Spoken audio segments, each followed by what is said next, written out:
A ride on his bike turned out to be this man's final journey. He was shot in the stomach in the coastal city of Latakia on his way to buy groceries for family. The circumstances of his death unknown, and CNN cannot verify the authenticity of the video. But it is one of several clips that we were shown by a man who gave us only his first name, Muhammad. I witnessed this, he recalls. It was after the president's first speech to Parliament, about 2.5 months ago.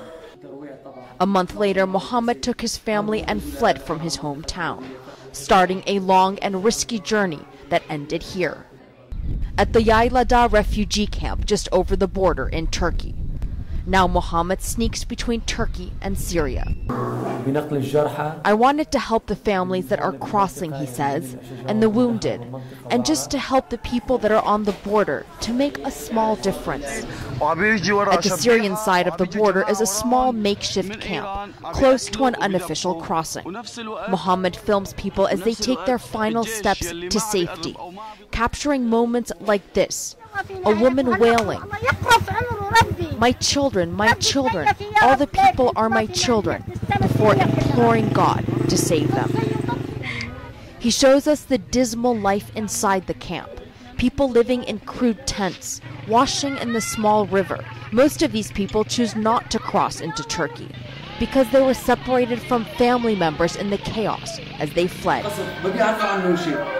They feel forced to stay there, Muhammad explains, so they can keep getting news about Syria.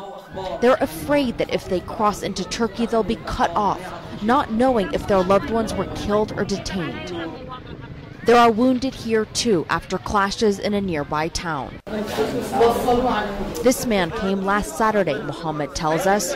He was wounded in the demonstrations in Jisr al-Shughur. The bullet hit his leg. He survived, but many others did not, as the military assault on the area intensified. The hardest times for me were at the border, Muhammad admits, when the wounded arrive and they are bleeding out, and we see them die before the ambulance arrives. They die in our arms. On both sides of the border, Syria's tragedy continues to play out. Arwa Damon, CNN, on the Turkey-Syria border.